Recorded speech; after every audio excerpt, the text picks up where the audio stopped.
नमस्कार, अपना उत्तराखंड देख रहे हैं आप सभी। आपके साथ मैं हूं जीनत सिद्दीकी। शुरुआत करेंगे खबरों की और आज सबसे बड़ी खबर यह कि प्रधानमंत्री नरेंद्र मोदी की रैली है। दरअसल रुद्रपुर में वो जनसभा को संबोधित करेंगे। उत्तराखंड में चुनाव प्रचार का वो आगाज करेंगे। सीएम और प्रदेश अध्यक्ष सभा स्थल पर मौजूद हैं। करीब आधे घंटे पहले मेरठ में जो है प्रधानमंत्री की रैली जो है हुई थी, खत्म हुई है वो, और अब जो है वो रुद्रपुर पहुंचेंगे क्योंकि 11 अप्रैल को हमें कहीं पहले चरण का मतदान है। तो यूपी की 8 सीटें और उत्तराखंड की जो 5 सीटें हैं उनका मतदान जो है, उनके लिए मतदान होना है। लिहाजा चुनावी शंखनाद रुद्रपुर से शुरू हो जाएगा।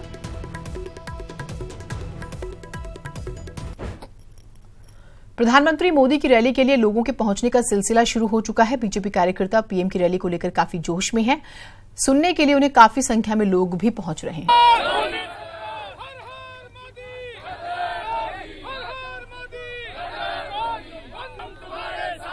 बीजेपी के कार्यकर्ताओं में जोश प्रधानमंत्री नरेंद्र मोदी की रुद्रपुर में होने वाली रैली से ठीक पहले दिख रहा है। प्रधानमंत्री मोदी के जय के नारे लग रहे हैं।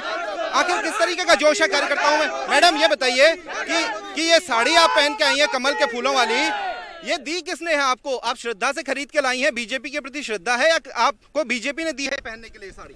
ये अब हमारे सर पे मोदी जी का इतना जुनून सवार है ना कि हमने ये साड़ी अपने खुद से खरीदी है और इतना अच्छा लग रहा है ये पहन के।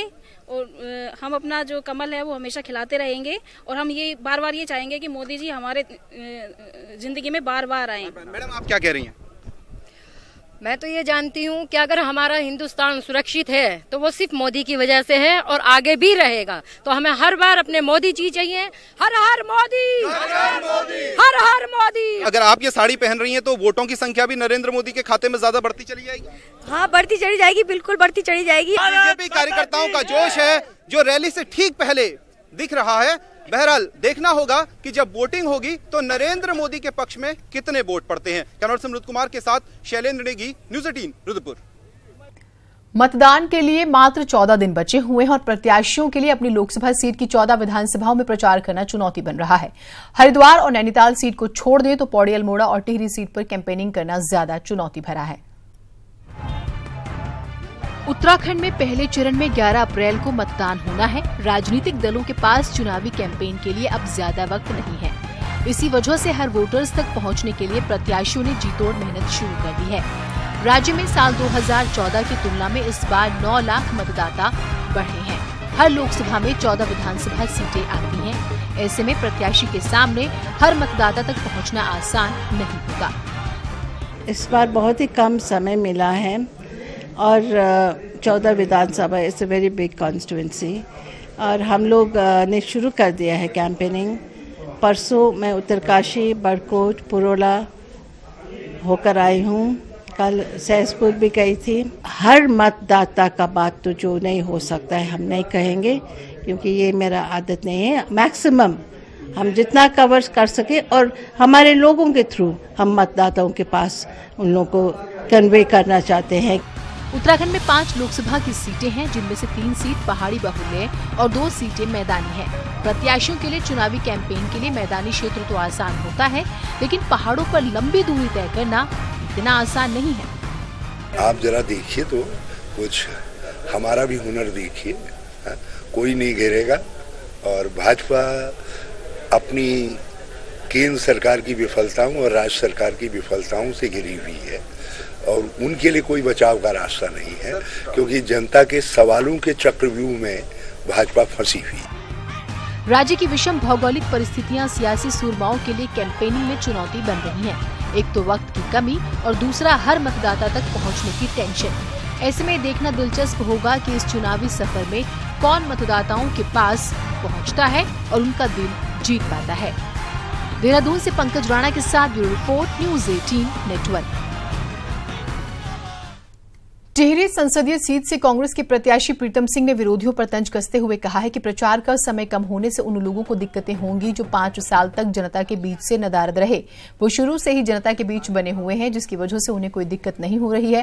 प्रीतम सिंह त्यूनी के साथ साथ मोरी और पुरोला क्षेत्र में चुनावी प्रचार में जुटे हुए हैं। देर रात उन्होंने हनोल के महासू मंदिर में पूजा अर्चना भी की।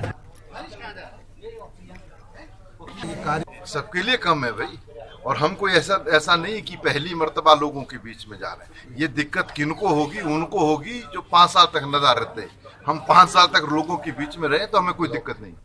2 हफ्ते से भी कम समय में विषम भौगोलिक परिस्थितियों वाली गढ़वाल लोकसभा सीट के सभी क्षेत्रों में मतदाताओं तक पहुंच पाना प्रत्याशियों के लिए आफत का सबब है। वैसे हालात तो ये भी है कि ज्यादा से ज्यादा क्षेत्रों तक पहुंच बनाने के चक्कर में ग्रामीण क्षेत्रों तक प्रत्याशी पहुंच ही नहीं पा रहे हैं। ऐसा इसलिए कि सड़क से गाड़ी लेकर एक दिन में ही कई शहरों और कस्बों तक तो पहुंचा जा सकता है, लेकिन पैदल दूरी वाले गांवों तक ऐसा करना संभव नहीं है। और यही वजह है कि दूरस्थ ग्रामीण क्षेत्रों में प्रत्याशियों के नहीं पहुंचने से जनता में रोष भी है।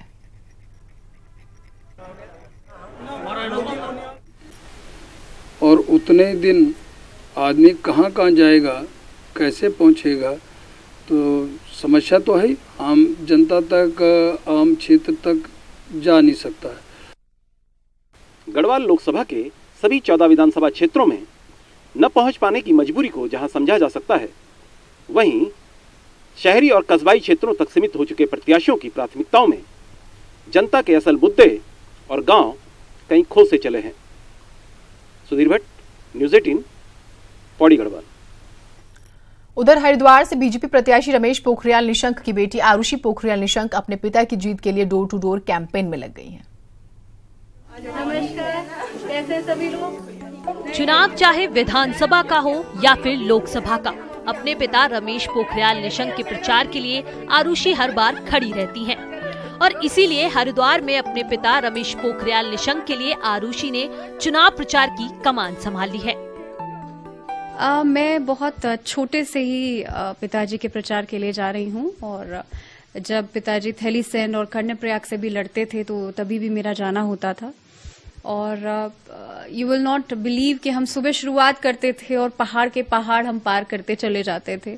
एक दिन में 25-30 किलोमीटर चलना होता था। उस हिसाब से तो प्लेन्स हमको लगता है कि नहीं, इट्स वेरी इजी।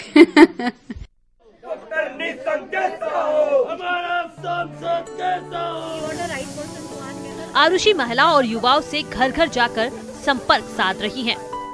महिलाओं और युवाओं से जल्दी कनेक्ट होना और उनकी समस्याओं को बेहतर समझना, उन्हें लगता है वो इसमें सफल हैं, लेकिन लोग इससे वाकिफ नहीं हैं। महिलाएं जो होती हैं उनमें हम सब जानते हैं कि एक नेचुरल कनेक्ट होता है कि हम संवेदनाओं को ज्यादा अच्छे से समझ पाते हैं। दूसरा, हम युवा वर्ग से हैं, और युवा वर्ग में जो एनर्जी है, मैं हमेशा कहती हूँ कि जो हमारा युवा है वो हनुमान है, और उसे बस एक वेकअप कॉल देने की जरूरत है। उसे पता नहीं है कि वो समुद्र तक पार कर सकता है।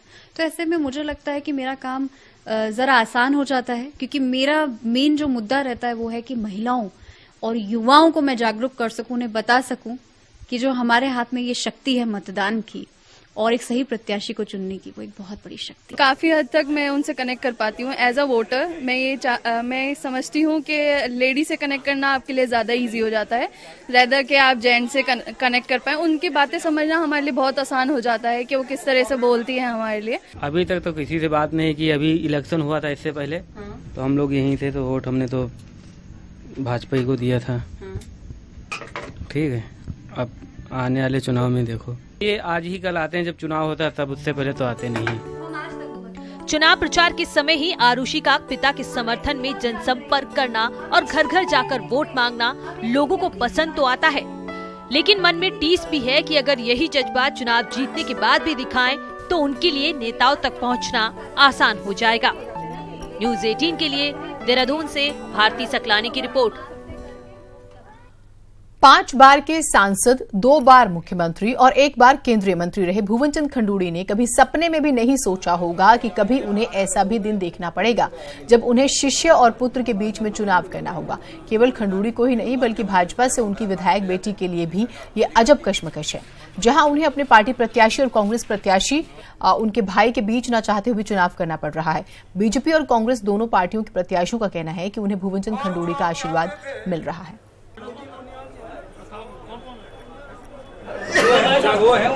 जैसी बात की तो उन्होंने एक ही नाम और उन्होंने मुझे आशीर्वाद किया। खंडूड़ी जी ने, जनरल खंडूड़ी जी का आशीर्वाद मैं लेके आया हूँ। उनका आशीर्वाद है और आगे भी आपके बीच में दिखाई देंगे।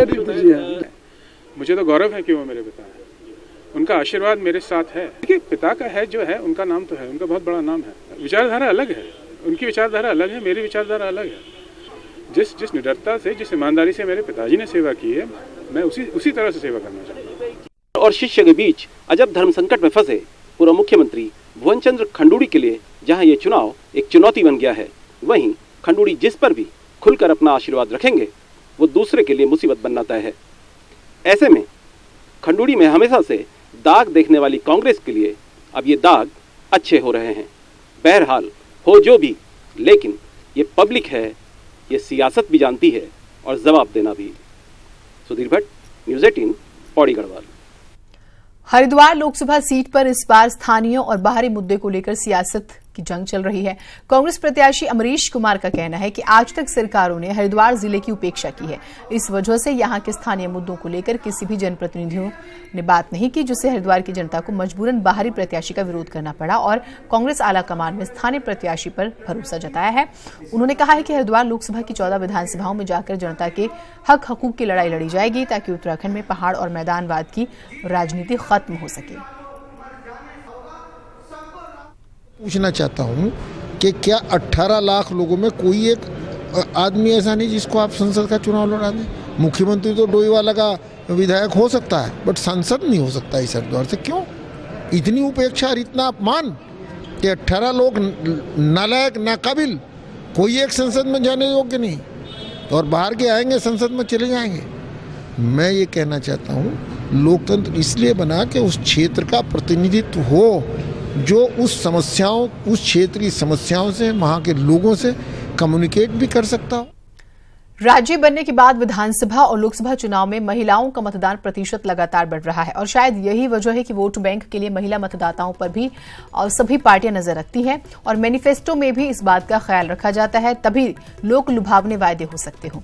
उत्तराखंड के 13 में से 10 पहाड़ी जिलों में आधी आबादी को पहाड़ की रीढ़ माना जाता है। राज्य के करीब 77 लाख वोटर्स में से तकरीबन 37 लाख महिला वोटर्स हैं। जाहिर है कि पॉलिटिकल पार्टियां भी इन्हीं वोटर्स पर नजरें टिकाती हैं। उत्तराखंड में किसी भी चुनाव पर नजर के मतदान प्रतिशत पर अगर हम गौर करें तो इनमें महिलाओं की भागीदारी लगातार बढ़ रही है।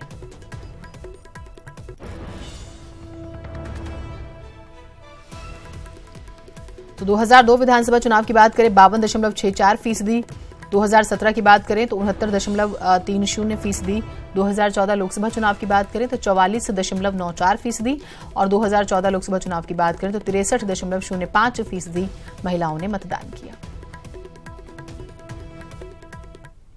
वो तो हमने अपने हिसाब से चुनना है ना, किसी के हिसाब से नहीं चलना और किसी के दबाव में भी नहीं आके हमने वोट देना। थिंक हम लोग इतने सक्षम हैं कि हमें अपनी समस्याओं के लिए किसी पर्टिकुलर सरकार की जरूरत नहीं है, हमें खुद को अवेयर होने की जरूरत है।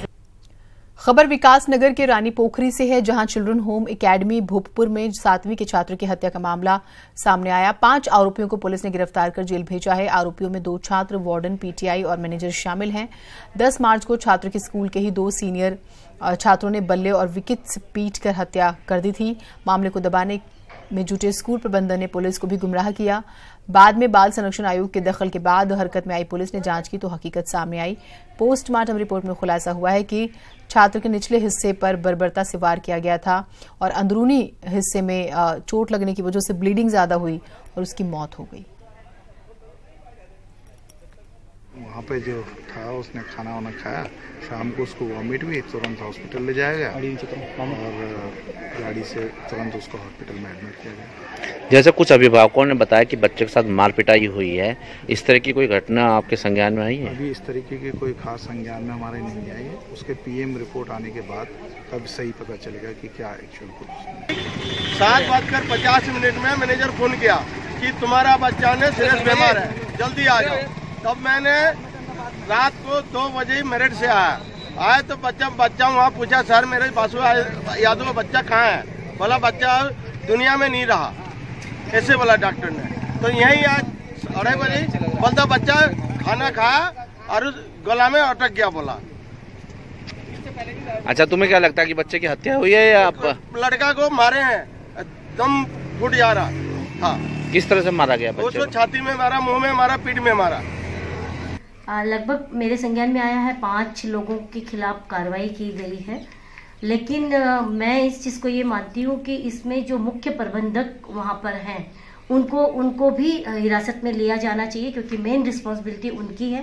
ये देखिए बड़ी दुखद घटना हुई है और बच्चों ने जो किया है बहुत ही निंदनीय है और उस पर चोरी का आरोप लगाया और फिर उस पर पीटा और पीटते गए बार 2-3 बार पीटा तो उसकी डेथ हो गई। तो और स्कूल प्रबंधन ने भी उसको जो है छुपा के रखा घटना को और उसको फूड पॉइजनिंग का केस करके हॉस्पिटल में वो बताया। तो जब मामला सामने आया है पोस्टमार्टम से तो पुलिस ने तत्काल एफआईआर दर्ज की और अभियुक्तों को अरेस्ट किया। साथ ही साथ जो स्कूल प्रबंधन की भी लापरवाही मानते हुए उनको भी अरेस्ट किया।